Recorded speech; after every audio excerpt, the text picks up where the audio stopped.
c'est Cyril Braun. Passé de SDF à multimillionnaire, il possède aujourd'hui l'une des plus grosses plateformes de distribution musicale du marché. Ouais, t'as bien entendu. Mais attention, Cyril est un profil totalement hors norme. Agent de star, collectionneur fou de cartes Pokémon et proche des milliardaires, sa vie ressemble littéralement à un film. J'ai eu la chance de partager toute une journée avec lui pour comprendre comment il est passé de la rue à une vie aussi démesurée et aussi mouvementée. Mais surtout, quels sont les vrais secrets qui lui ont permis de construire une telle richesse. On va parler cru d'argent, de succès, de relations, de business et de l'industrie musicale. Et croyez-moi, certaines discussions risquent littéralement de vous chambouler. Alors prends les popcorns et installe-toi confortablement pour cette masterclass d'exception. On est parti, let's go! Les amis, aujourd'hui une nouvelle vidéo incroyable, je suis avec Cyril Braun. Comment allez-vous monsieur? Ça va super, merci. Aujourd'hui, un profil exceptionnel. On a déjà fait des vidéos avec Gims, Franglish. Vous m'avez beaucoup demandé, ok mais c'est quoi l'intérieur de ces business? Comment ça se passe un petit peu? On aimerait en savoir plus. Vous avez l'homme de la situation, ça va être une journée incroyable. Du coup Cyril, est-ce que tu peux un petit peu te présenter à ta sauce? Yes, moi je suis Cyril Braun, ex-producteur. Après, le côté social, développement avec les artistes, c'est quelque chose qui m'a un peu gavé. Et je me suis dirigé sur la distribution et sur la partie plus business du monde de la musique. Réexplique-nous, Dipster, ta boîte, ça correspond à quoi? Une plateforme de distribution. Plateforme de distribution, c'est les artistes. Alors n'importe quel artiste paye un forfait de 39 € par mois ou un plus gros s'ils veulent être label. Et là, ils peuvent distribuer leur musique. Parce qu'il faut savoir que pour être sur Spotify, Deezer, Apple, pour écouter la musique, tu es obligé de passer par des plateformes comme les nôtres. Tu peux pas y aller en direct. D'accord, voilà. Ok. Et nous, on a développé une plateforme comme ça. Alors il y a beaucoup de concurrents. À part que nous, ce qu'on a fait, c'est qu'on a aussi mis en place un business financier qui est à la base le métier des maisons de disques. C'est-à-dire en gros, tu as les incubateurs où tu distribues la masse. Nous, on a un peu plus de 40 000 artistes aujourd'hui quand même en distribution sur la plateforme et ça fait que exploser. Et on a à côté fait le travail des maisons de disques, c'est-à-dire amener de l'argent. Donc c'est-à-dire on a des petits artistes qui font 5 € par mois et à côté on a des artistes qui font des centaines de milliers d'euros par mois parce qu'on leur a donné de l'argent en termes d'avance pour qu'ils viennent chez nous. Tu vois, on a signé Kalash Criminel, Attic, pour les gros noms, mais on signe une quarantaine de catalogues par semaine. Magnifique. Voilà. Vous voyez les gars, ça va être super intéressant. On va vous montrer un petit peu au travers de cette journée ce qu'il en est. Ça va être juste incroyable. Je te propose qu'on aille dans ton studio, comme ça ils puissent vraiment capter un petit peu qui est-ce que tu as produit et du palpable tout simplement. Et puis on leur montre ça aujourd'hui. On est parti? Top, allez go. Let's go.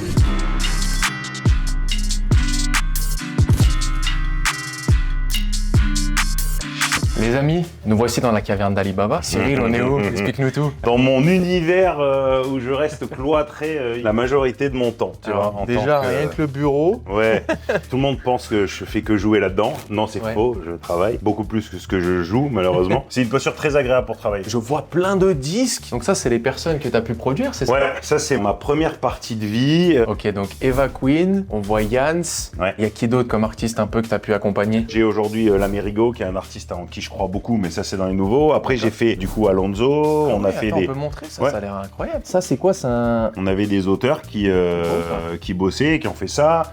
Après j'ai investi aussi dans le projet de PLK, qui est derrière. Plein de sons, bref, tu vois, on a bossé sur vraiment plein de trucs. Incroyable. Et du coup, par exemple, avec ces artistes, quand tu as participé à un projet ou quoi, toi, qu'est-ce que tu prends dans la poche? Enfin, c'est quoi le deal que tu as avec eux? 50-50. Et moi, tous les artistes que j'ai produits, ça a toujours été comme ça. Et t'as un petit studio des familles aussi juste derrière où les personnes vont pouvoir enregistrer, ça c'est grave cool. Tu m'as dit que t'avais une guitare un peu prestigieuse en fait. Ouais, c'est après moi je suis un collectionneur de malades, mais c'est la guitare de Slash que j'ai acheté aux enchères. Slash, guitariste des Guns N' Roses.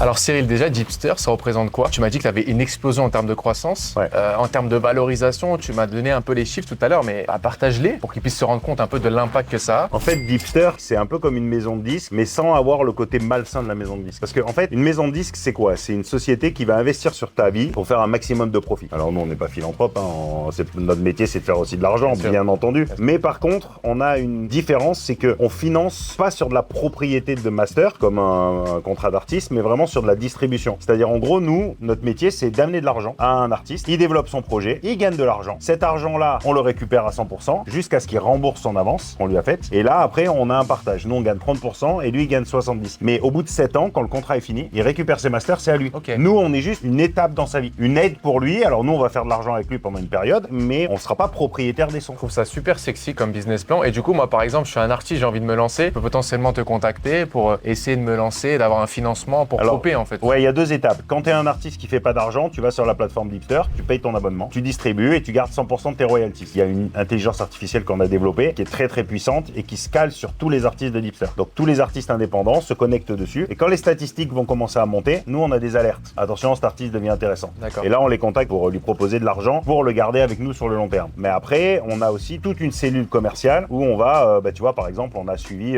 Mouska. Mouska, aujourd'hui, un artiste incroyable. Ça va être un des meilleurs artistes de la génération. Et nos commerciaux qui ont travaillé sur le projet nous ont vendu ça en nous disant cet artiste est incroyable, donc ils l'ont très bien vendu. Nous, au niveau du board, on accepte, on met tant d'argent. D'accord. Il y a une vraie réflexion derrière. Il y a une réflexion, d'études. C'est pas juste de l'émotionnel, j'aime cet artiste. Jamais de la vie. Jamais de la vie. D'ailleurs, on n'écoute pas les sons. Voilà, ça c'est une très grosse différence. On écoute les chiffres. Pour les personnes justement qui sont passionnées un petit peu de ce domaine artistique, de la musique, il y a possibilité d'investir, comme tu l'as dit. Donc au lieu, je sais pas, de laisser traîner son argent sur un livret A ou même sur les entrepreneurs qui ont envie de développer un petit peu leur portefeuille, qu'est-ce que tu peux leur proposer du coup? On a 3 possibilités d'investissement et c'est là où c'est hyper important. Soit on rémunère à 10% fixe, c'est-à-dire que je sais pas si tu prends conscience qu'aujourd'hui, aucun investissement t'assure 10% de rentabilité. C'est énorme. Et en plus, ce qui est très intéressant, tu mets 100 000 euros chez nous, donc tu as une plateforme de gestion pour pouvoir suivre tous tes investissements. Dès le premier mois, tu vas toucher 833 euros de bénéfices. Et tous les mois, tu vas toucher, pour arriver à tes 10 000 euros de bénéfices à la fin de l'année. Tu peux pas le retirer avant la fin d'année, j'imagine. Et en fait, tu es obligé, minimum, tu es engagé sur 2 ans. Donc tu fais 10% par an. Donc sur 100 000, tu auras gagné 120 000. Et le premier paiement, c'est pas au bout d'un mois, c'est le 3e mois où tu commences à toucher sur 24 mois. À partir de là, donc tu touches pendant 24 mois ton argent qui vont te faire tes 20%. Et à la fin, tu peux récupérer. Mais t'es pas obligé de bloquer sur 2 ans. Tu peux bloquer sur 2 ans, 3 ans, 4 ans, jusqu'à 7 ans. D'accord, ça fait envie de diversifier. En plus, pour les personnes qui kiffent justement ce domaine musical, c'est pas juste un truc purement investissement, c'est aussi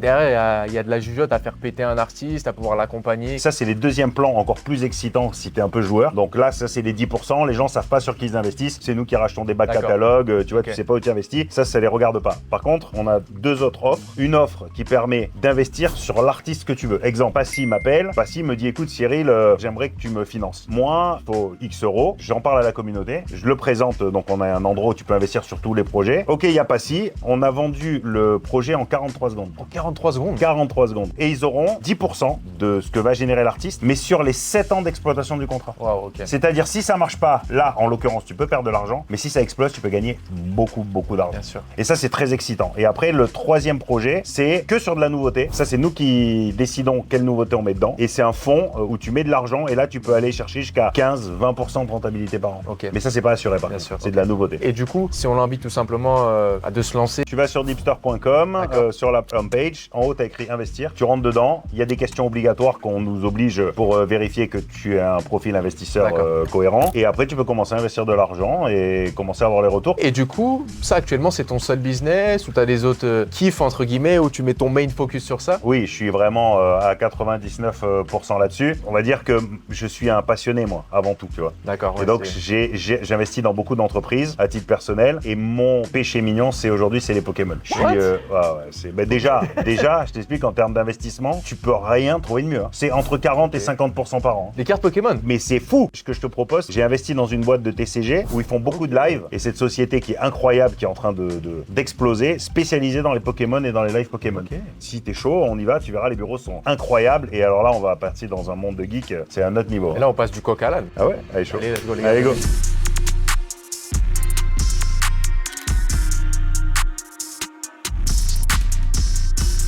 Donc là, par contre, j'ai mis ici ma perle. C'est Sarah qui connaît tout de ma vie. Et voilà. Coucou Sarah. Bonjour Sarah. Ça va? Et toi? Ouais, ça va super. Enchanté. Sarah, depuis le début que j'ai créé, elle est là. Ça va super. Super. Oula, ils sont tous dans la salle de réunion. Salut les gars. Comment ça va? La forme? C'est en train de faire du biz. J'ai pris des parts dans leur boîte, mais ils sont vraiment complètement autonomes. Moi, je suis très peu avec eux. Et tu vois, il y a vraiment la partie avec Max développement B2B, beaucoup plus avec l'import-export. Et après, la team de Rocket Lab, c'est vraiment des livers.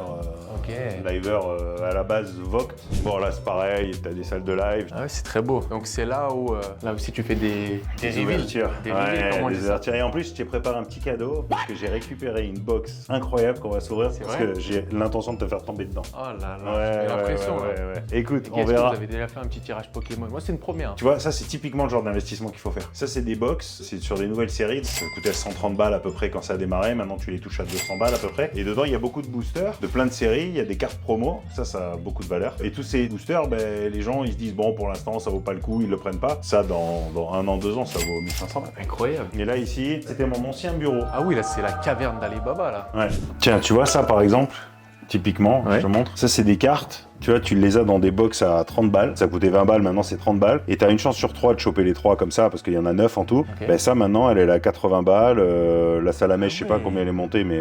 Tu les mets sur blister comme ça pour être sûr qu'il n'y a pas de... Et je te dis, c'est très... Et en fait, bon, maintenant, les coffrets, c'est plus difficile à trouver. Mais quand tu les trouves, tu chopes dedans et t'as... C'est quoi l'objet qui a la plus grosse des valeurs que t'es ici, genre? Que j'ai dans ma collection, celle de base édition 1, c'est une display, ce qu'on appelle avec 36 boosters dedans. Et ça vaut combien? Ça commence à valoir dans les 70 000 là aujourd'hui. Ah ouais. Et ça va aller peut-être l'équivalent à 100 euros quand c'est sorti, même pas. Du coup, c'est ça qu'on va pouvoir déballer. Ouais. Tu sais pourquoi je te fais prendre celle-là? Parce que Zénith Suprême, c'est une série, pour moi, c'est la plus belle qu'il y a jamais eu. Okay. Elle est encore accessible parce que ce genre de coffret, c'est un peu moins de 400 balles. C'est pas obligatoirement les plus chères, mais tu verras, elles sont incroyables. Mais pourquoi est-ce que tu fais ça? Donc, on sait que c'est la passion, mais est-ce que tu arrives vraiment à faire de l'argent avec ça? On est toujours sur cette notion d'investissement. Si tu veux, c'est pour moi une des activités les plus rentables. Tu peux prendre l'immobilier, le foutre à la poubelle, c'est nul. Quand tu commences à réfléchir à des 2%, 4%, déjà nous, t'imagines 10% dans la musique, c'est énorme. Ça peut être du 90% par an. Si tu fais les bons choix et que tu arrives à avoir les bons partenaires pour pouvoir avoir du bon stock, tu arrives à faire des marges qui sont absolument folles. Là, on va l'ouvrir pour le kiff, mais si tu le gardes, tu sais que chaque année, il va prendre 200 balles. Ah oui.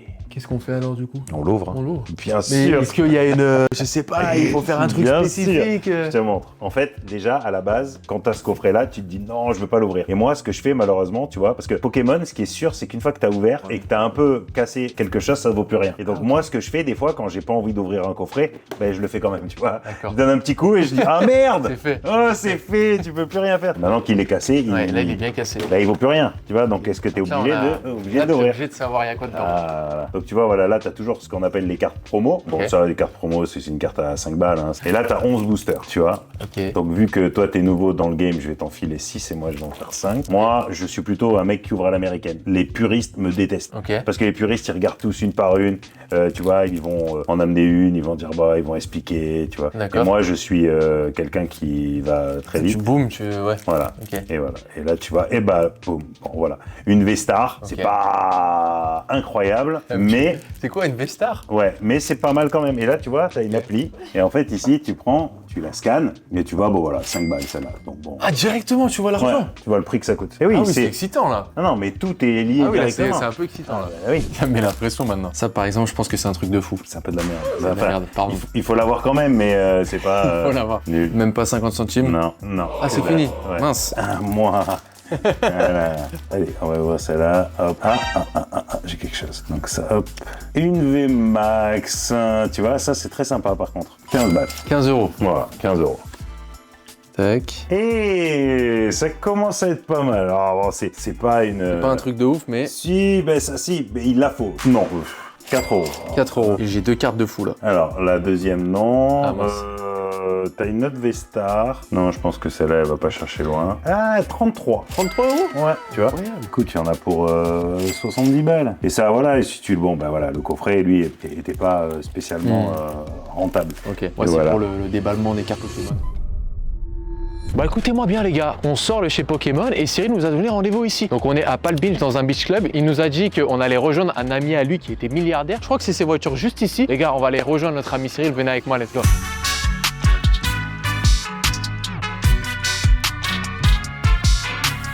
Nous, on s'est rencontrés avec Paolo vraiment sur un... J'ai envoyé un message sur Internet, et il a explosé sur les réseaux, tout le monde en parle. Et moi, du coup, je me suis dit, c'est trop bien, il faut qu'on arrive à bosser ensemble. Vis-à-vis de Deepster, tu vois, c'était vraiment un partenaire. Et là, on a plein de projets ensemble. Hein. Et toi, du coup, qu'est-ce que tu faisais avant? En fait, avant, je possédais le plus grand groupe hospitalier italien et le deuxième plus grand Pologne. Je le possède toujours. Je suis toujours actionnaire. J'ai juste lâché ma charge de vice-président que j'avais avant et de président de l'université pour me concentrer à 100% sur le label et la musique. Moi, j'ai hérité en 2013 de ce groupe hospitalier de mon père. Ça faisait 1,3 milliard de chiffre d'affaires par an, 130 millions de marge. 2025, le bilan est sorti maintenant, c'est disponible publiquement. Là, on a déposé un bilan à 2,7 milliards de chiffre d'affaires et 380 millions de marge brute. Ça serait quoi ton meilleur conseil que tu pourrais donner à la communauté? Fais quelque chose que tu aimes faire, tu le feras bien. Fais-le à fond tu auras du succès. Ne vise pas l'argent. Si tu vises l'argent, tu vas faire mal les choses, tu n'auras pas d'argent. Et ma dernière question, ça serait, est-ce que tu as une leçon de vie qui t'a marqué, qui a fait l'homme que tu es aujourd'hui? En fait, je ne crois pas au mythe du self-made man, ni à celui d'un grand changement, d'une épiphanie en fait. D'accord. L'important, c'est d'avoir des valeurs, ok, en quelles on croit, de faire ce qu'on aime et d'être régulier. Je pense que la régularité est plus importante qu'une épiphanie simple. D'accord. Bah, merci pour ton partage, très inspirant. Ouais. Tu vois, Tu vois, je te l'avais dit. Voilà. Merci beaucoup. Je te dis à très vite. Plaisir. Merci beaucoup. Cyril, dans cette journée qui était juste folle, on a montré beaucoup de réussite. Ok, donc beaucoup de succès, d'argent, de disques, de trucs. Mais est-ce que toi, tu as vraiment eu peut-être un échec ou une leçon de vie qui t'a transformé en tant qu'homme? Parce que tout n'est pas toujours tout rose. J'ai connu la rue, j'ai connu les galères où j'avais même pas 1 euro. Moi, ça m'est arrivé dans ma vie où je me baladais et puis j'avais tellement plus rien que je faisais des micro-malaises parce que je mangeais pas depuis 2 jours. Je développe jamais trop parce que j'ai l'impression que c'est un peu l'histoire de tout le monde. Ils démarrent tous dans des caves, c'est toujours très dur. Mais en vrai, je pense qu'il y a une vraie réalité là-dedans. Je pense que dans la vie, tu as besoin d'apprendre et tu as besoin de prendre des claques. Si tu réussis trop vite parce qu'on t'apporte trop de choses, tu peux pas tenir dans le temps. Comment tu vois l'échec d'une façon générale alors? Et comment est-ce que tu fais pour te relever quand même de la rue par exemple? En vrai, il n'y a rien d'incroyable à mon histoire parce que quand j'avais plus rien, j'avais une énergie en moi tellement folle que je voulais réussir quelque chose, je voulais vite remonter quelque chose. Je pense que c'est une vraie question de caractère. Déjà, quand tu es entrepreneur, on passe par des moments de doute. Ouais. Et moi, tous les moments de doute que j'ai eus, j'ai jamais voulu abandonner. Tu vois, à chaque fois que j'avais quelque chose qui allait pas, je rebondissais. Le pire, c'est les gens autour de toi qui te disent arrête. Il y a Sarkozy qui disait un truc, si tu dois attendre d'avoir l'argent pour faire les choses, tu feras jamais rien. Allez, Et je trouve que c'est une des meilleures phrases que j'ai entendues parce qu'en vrai, il faut lancer, tu vas te prendre des gamelles, mais si tu es quelqu'un de réglo, que tu arrives à mettre un peu en avant ce que tu aimes faire et un peu de charisme, après les gens ils te suivent. Qu'est-ce que tu leur dirais pour finir un petit peu cette belle vidéo, le mot de la fin? Je pense qu'il faut être ouvert aux opportunités, tu vois, faut pas se fermer. Parce que des fois, tu vas rester dans ta vie en te disant, bah, tiens, peut-être que je veux faire ça, ou je veux faire ça, ou je veux gagner beaucoup d'argent. C'est pas quelque chose de positif de dire je veux gagner de l'argent. L'argent, ça vient après. Le plus important, c'est de faire quelque chose qui te plaît et surtout n'écoute jamais les gens qui vont te dire que c'est pas quelque chose de bien. Je pense qu'on a tout pour cette belle vidéo. Ouais. On a vraiment tous les axes, tous les plans. Les amis, on vous rappelle que si vous voulez justement aller dans le sens un petit peu de ce qu'on a vu dans cette vidéo et investir avec Deepster, vous avez un joli lien qui sera juste en dessous de cette vidéo. Moi, en tout cas, très curieux de découvrir un tel investissement. C'est pas commun, mais ça fait envie. Et Ouais. pour les personnes, comme tu l'as dit, qui sont même passionnées et qui ont ce sens un peu et ce goût musical, ça peut être super bien de mixer les deux, le côté pratique et le côté un peu passion. Donc voilà. Ben, c'est très fun et c'est vrai qu'il y a vraiment voilà, tous les artistes qui veulent venir sur la plateforme. On a les meilleures conditions, des taux incroyables. Il ne faut vraiment pas hésiter de venir sur Deepster. Ils seront très contents par rapport à nos concurrents parce qu'on s'efforce à toujours faire en sorte d'être meilleur et on l'est réellement, je pense. Enfin, je suis sûr même. Puis après, ben, tous les gens qui veulent investir, voilà, on a des solutions d'investissement incroyables et tout se passe sur la page de Deepster, deepster.com. T'es un artiste ou t'es un investisseur, c'est la même page. Magnifique les amis. Bah écoutez, on espère que vous avez kiffé cette vidéo. Si c'est le cas, n'oubliez pas de liker, de commenter, de vous abonner si ce n'est pas encore fait. Et puis en attendant, on vous souhaite une excellente journée ou une excellente soirée. On vous dit à très bientôt sur la chaîne YouTube. C'était Cyril et Loïc. Prenez soin de vous la famille. Ciao, ciao à tous.